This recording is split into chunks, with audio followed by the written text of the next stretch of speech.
ನಮಸ್ಕಾರ ವೀಕ್ಷಕರೇ, ನಮ್ಮ SLN ನ್ಯೂಸ್ ಕನ್ನಡ ಚಾನೆಲ್ ಈಗಲೇ ಸಬ್ಸ್ಕ್ರೈಬ್ ಮಾಡಿ ಹಾಗೂ ಕೆಳಗಡೆ ಇರೋ ಬೆಲ್ ಬಟನ್ ಒತ್ತಿ. ಇದರಿಂದ ನಾವು ಅಪ್ಲೋಡ್ ಮಾಡುವ ವಿಡಿಯೋವನ್ನು ಎಲ್ಲರಿಗಿಂತ ಮುಂಚೆ ನೀವು ನೋಡಬಹುದು. ಶಿಡ್ಲಘಟ್ಟದಲ್ಲಿ ಡಿಕೆ ಶಿವಕುಮಾರ್ ಅಪ್ಪಟ ಅಭಿಮಾನಿ ವಿಜಯ್ ಚಿಕನ್ ರಿಂದ ಭರ್ಜರಿ ಬಿರಿಯಾನಿ ವಿತರಣೆ. ಡಿಕೆ ಶಿವಕುಮಾರ್ ಅವರ ಅಪ್ಪಟ ಅಭಿಮಾನಿ ವಿಜಯ್ ಚಿಕನ್ ಅಭಿಮಾನಿಗಳಿಂದ ಡಿಕೆ ಶಿವಕುಮಾರ್ ಅವರು ಮುಖ್ಯಮಂತ್ರಿಯಾಗಿ ಪದಗ್ರಹಣ ಮಾಡುತ್ತಿರುವ ಸಂತಸದ ಹಿನ್ನೆಲೆಯಲ್ಲಿ ಶಿಡ್ಲಘಟ್ಟ ನಗರದ ಸಲ್ಲಾಪುರಮ್ಮ ದೇವಾಲಯದಲ್ಲಿ ದೇವರಿಗೆ ವಿಶೇಷ ಪೂಜೆ ಸಲ್ಲಿಸಿ ಪಟಾಕಿ ಸಿಡಿಸಿ ಚಿಕನ್ ಬಿರಿಯಾನಿಯನ್ನು ವಿತರಣೆ ಮಾಡಿದರು. ಶಿಡ್ಲಘಟ್ಟ ನಗರ ಮತ್ತು ಗ್ರಾಮೀಣ ಭಾಗಗಳಲ್ಲಿ ಅಭಿಮಾನಿಗಳು ದೊಡ್ಡ ಮಟ್ಟದಲ್ಲಿ ಹಬ್ಬದಂತೆ ಸಂಭ್ರಮಿಸ್ತಾ ಇದ್ದಾರೆ. ದೇವಸ್ಥಾನಗಳಲ್ಲಿ ಹರಕೆ ಹಾಗೂ ಪೂಜೆ, ನಗರದ KSRTC ಬಸ್ ನಿಲ್ದಾಣದ ಮುಂಭಾಗದಲ್ಲಿರುವ ಶ್ರೀ ಸಲ್ಲಾಪುರಮ್ಮ ದೇವಾಲಯದಲ್ಲಿ ವಿಶೇಷ ಪೂಜೆ ಸಲ್ಲಿಸಿ ಅಭಿಮಾನಿಗಳು ತಮ್ಮ ಹರಕೆಗಳನ್ನು ತೀರಿಸ್ತಾ ಇದ್ದಾರೆ. ಬೃಹತ್ ಬಾಡೂಟದ ವ್ಯವಸ್ಥೆ. ಡಿಕೆ ಶಿವಕುಮಾರ್ ಅಪ್ಪಟ ಅಭಿಮಾನಿಯಾದ ವಿಜಯ್ ಚಿಕನ್ ಅವರ ನೇತೃತ್ವದಲ್ಲಿ ಬರೋಬ್ಬರಿ 1250 kg ಚಿಕನ್ ಬಳಸಿ ಭರ್ಜರಿ ಚಿಕನ್ ಬಿರಿಯಾನಿ ಸಿದ್ಧಪಡಿಸಲಾಗಿದೆ. 10,000 ಜನರಿಗೆ ಅನ್ನ ಸಂತರ್ಪಣೆ ಸಿದ್ಧಪಡಿಸಲಾದ ಈ ಬಿರಿಯಾನಿಯನ್ನು ಸುಮಾರು 10,000 ಜನರಿಗೆ ವಿತರಿಸಲಾಗುತ್ತಿದೆ. ಇದರೊಂದಿಗೆ ಸಿಹಿ ಲಾಡು ಹಂಚಲಾಗುತ್ತಿದೆ. ಪದಗ್ರಹಣದ ಭವ್ಯ ಕಾರ್ಯಕ್ರಮವನ್ನು ಸಾರ್ವಜನಿಕರು ಮತ್ತು ಅಭಿಮಾನಿಗಳು ಒಟ್ಟಾಗಿ ವೀಕ್ಷಿಸಲು ಅನುವಾಗುವಂತೆ ದೊಡ್ಡ LED ಸ್ಕ್ರೀನ್, ಬೃಹತ್ ಸ್ಕ್ರೀನ್ ವ್ಯವಸ್ಥೆಯನ್ನು ಮಾಡಲಾಗಿತ್ತು. ಈ ಸಂದರ್ಭದಲ್ಲಿ ಮಾತನಾಡಿದ ವಿಜಯ್ ಚಿಕನ್ ಅವರು, ಕರ್ನಾಟಕ ರಾಜ್ಯದ 25ನೇ ಮುಖ್ಯಮಂತ್ರಿಯಾಗಿ ಡಿಕೆ ಶಿವಕುಮಾರ್ ಸಾಹೇಬರು ಪ್ರಮಾಣ ವಚನ ಸ್ವೀಕರಿಸುವ ಪ್ರಯುಕ್ತ ನಮ್ಮ ಆಸೆ, ನಾವು ಆ ತಾಯಿಗೆ ಸುಮಾರು 4-5 ವರ್ಷಗಳ ಹಿಂದೆ ಹರಕೆಯನ್ನು ಕಟ್ಟಿದ್ದೇವೆ.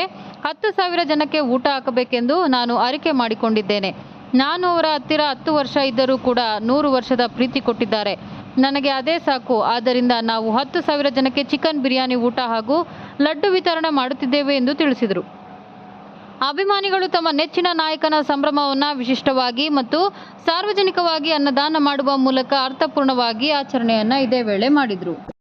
ಕರ್ನಾಟಕ ರಾಜ್ಯದ 25ನೇ ಮುಖ್ಯಮಂತ್ರಿಯಾಗಿ ಡಿಕೆ ಶಿವಕುಮಾರ್ ಸಾಹೇಬರು ಪ್ರಮಾಣ ವಚನ ಸ್ವೀಕರಿಸ್ತಾ ಇರೋ ಪ್ರಯುಕ್ತ ನಮ್ಮ ಆಸೆ, ನಾವು ಆ ತಾಯಿಗೆ ಸುಮಾರು ಒಂದು 4-5 ವರ್ಷದಿಂದ ನಾವು ಅರಕೆ ಕಟ್ಟಿದ್ವಿ. ಒಂದು 10,000 ಜನಕ್ಕೆ ಊಟ ಹಾಕಿಸ್ಬೇಕು ಅಂತ ನಾನು ಅವ್ರ ಹತ್ರ ನಾನು 10 ವರ್ಷ ಹಿಂದೆ ಇದ್ರು 100 ವರ್ಷ ಪ್ರೀತಿ ಕೊಟ್ಟಿದ್ದಾರೆ ನನಗೆ. ಅದೇ ಸಾಕು. ಅದರಿಂದ ನಾವು 10,000 ಜನಕ್ಕೆ ಬಿರಿಯಾನಿ ಊಟ ಮತ್ತು ಲಡ್ಡು ವಿತರಣೆ ಮಾಡ್ತಾ ಇದ್ರಿ. ಒಂದೇ ಕಡೆ ಕಾರ್ಯಕ್ರಮ, ಆ ದೇವಿಗೆ ಅರಕೆ ಕಟ್ಕೊಂಡು ನಮ್ಮ ಮಧು ಅವರು, ಶ್ರೀನಾಥ್ ಅಣ್ಣವರು, ನಮ್ಮ ಆನಂದ್ ಅಣ್ಣವರು ಎಲ್ಲ ನಾವು ಕುಟುಂಬದ ರೀತಿ ನಾವು ಮಾಡಿ ಇವತ್ತು ಕಾರ್ಯಕ್ರಮನ ಯಶಸ್ವಿಯಾಗಿ ಮಾಡಿದ್ದೀವಿ. ಈ ದಿನ ವಿದ್ಯಾರ್ಥಿ ಘಟಕದಿಂದ ಅವರು ದುಡ್ಕೊಂಡು ಬಂದಿದ್ದಕ್ಕೆ ಇವತ್ತು ಹೈಕಮಾಂಡ್ ಒಳ್ಳೆ ಪೋಸ್ಟ್ ಕೊಟ್ಟು CM ಆಗಿ ಮಾಡೋದಕ್ಕೆ ಅನುಕೂಲ ಮಾಡಿದ್ದಾರೆ. ಅವ್ರಿಗೂ ಮತ್ತು ಅವರು ಇದಕ್ಕೆ ಎಲ್ಲ ಒಳ್ಳೇದಾಗ್ಲಿ. ಮತ್ತೆ ನಮ್ಮ ವಿಜಯ್ ಕುಮಾರ್ ಅವರು ಸಾಕಷ್ಟು ಬಾರಿ ಅನ್ಕೊಂಡಿದ್ರು ಈ ತರ ಕಾರ್ಯಕ್ರಮ ಮಾಡಬೇಕು ಅಂತೇಳಿ. ಒಂದು 10,000 ಜನಕ್ಕೆ ಒಳ್ಳೆ ಬಿರಿಯಾನಿ ಊಟ ಹಾಕ್ಸಿ ಒಳ್ಳೆ ಚೆನ್ನಾಗಿ ಮಾಡಿದ್ದಾರೆ. ಎಲ್ಲ ಒಳ್ಳೇದಾಗ್ಲಿ ಅಂತೇಳಿ ನಾವು ಅಭಿಪ್ರಾಯ ಪಡ್ತೀವಿ. ಡಿಕೆ ಸಾಹೇಬರು CM ಆಗ್ತಾವ್ರೆ. ಅದರಿಂದ ಕಾಂಗ್ರೆಸ್ ಪಕ್ಷದಿಂದ ಎಲ್ಲ ಕಾರ್ಯಕರ್ತರಿಗೆ ಇಲ್ಲಿ ಸಲ್ಲಾಪುರಂ ದೇವಸ್ಥಾನದಲ್ಲಿ ಪೂಜೆ ಇಟ್ಕೊಂಡು ಪ್ರಸಾದ ಹಂಚ್ತಾ ಇದ್ವಿ, ಬಿರಿಯಾನಿ ಕೊಡ್ತಾ ಇದ್ವಿ. ಖುಷಿಯಿಂದ ಇಡೀ ಸ್ಟೇಟೆಲ್ಲ ಖುಷಿ ಇದೆ. ಅದರಿಂದ ನಾವು ಇದು ಪ್ರಸಾದ ಕೊಡ್ತಾ ಇದ್ವಿ ಇಲ್ಲಿ. ಇನ್ನೇಪ್ಪ ಅಣ್ಣ, ಈ ದಿನ ನಮ್ಮ ಡಿಕೆ ಸಾಹೇಬರು ಮುಖ್ಯಮಂತ್ರಿ ಆಗಲಿ ಅಂತಂದು ಇಲ್ಲಿ ಸಲ್ಲಾಪುರಂ ದೇವಸ್ಥಾನದಲ್ಲಿ ನಾವು ಹರಕೆ ಹೊತ್ಕೊಂಡಿದ್ವಿ.